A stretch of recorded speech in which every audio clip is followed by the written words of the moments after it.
What's up everyone, welcome to Rhinofeed. Today I'm going to be checking out the Cherry MX Board 6.0, and I do have to thank Cherry for sending this out to me for review. I very much appreciate it. In the box, you will get the keyboard itself, you'll get a fabric pouch, you'll get a wrist rest that is very nice by the way, I'll talk about that more a little bit later, and a user manual. As far as the build quality goes, it has an aluminum case with a sand-blasted finish, and also a grease-resistant coating on top of that. So this looks very nice, does not collect dust or fingerprints, grease. Looks great all the time. I really like the case a lot, and probably one of the selling points of this keyboard for me. The plate is steel, so solid build quality there. On the back, it has a non-removable cable, which is 2 meters long. It is braided, so nice high-quality cable, and there are cable tracks in the bottom of the case, which this part is plastic, so it's a kind of a two-part design. This part is plastic. It has cable routing center, left and right, and then 6 rubber feet, as well as 2 height adjustment feet. This keyboard is very heavy. It's at 40¼ ounces, so it doesn't really slide around for me, even with the adjustment feet. Not worried about that much. The dimensions without the feet raised and without the wrist rest are 18 inches by 6 inches by 1¼ inches. With the feet raised, that adds a ½ inch to the height, and the wrist rest adds 3¼ inches to the width. The layout is a standard ANSI layout with 4 additional keys in the top right corner, one of which is your Cherry key, which switches between office mode and performance mode. Performance mode enables full end key rollover and disables the Windows key, Alt F4, Alt-Tab, and Control-Alt-Delete, so you don't bump any of those keys while you're in-game. The Windows key will light up blue, so you know when that's enabled. And then of course you have your media keys, reverse, play pause, and forward. F1 through F3 has your volume adjustment, F5 through F9 has your brightness adjustment, and you can do 1% increments. So if you wanted to get incredibly specific with your brightness level, you can do that with this keyboard.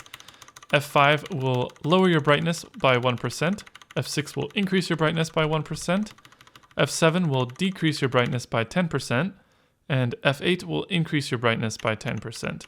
F9 will turn your backlighting on and off.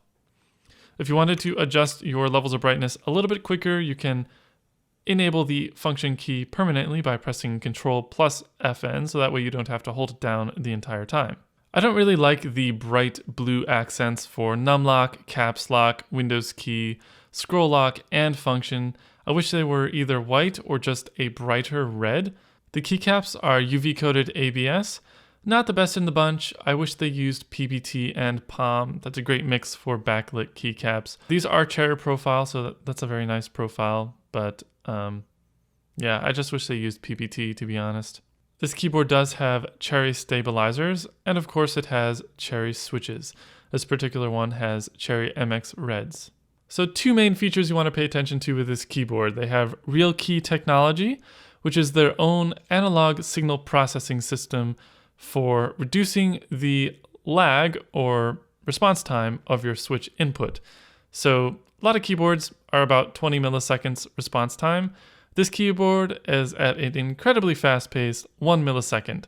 So it's straight to your computer right away with no lag whatsoever.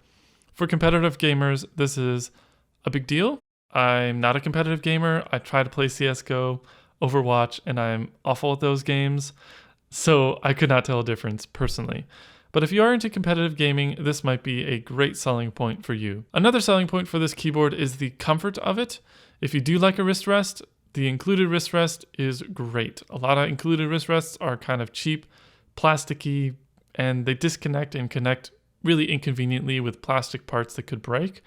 This one has a strong magnetic latch, so you can pop it on, pop it off, really easy, no problem, and I have no worry of that breaking whatsoever. The rubber finish, very nice. It does collect a little bit of dust, but it is very comfortable. Overall, I like that Cherry has kept this keyboard simple.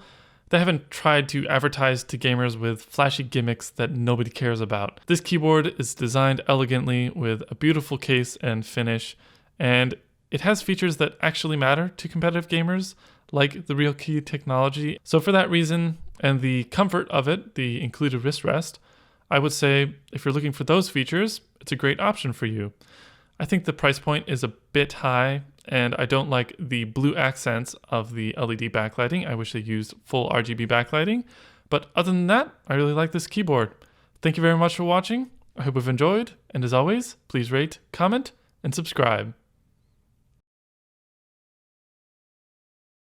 Welcome to my new studio, by the way. This is just one corner of it. There's a lot of work to be done in the other corners of it. I just have stuff just out on the floor and it's kind of a mess. But at least this corner looks good, and I hope to be making more videos soon. I'm really sorry about the delay in the HHKB review. Hopefully that will be next. I have a trip coming up soon, and then I have some school stuff to work through.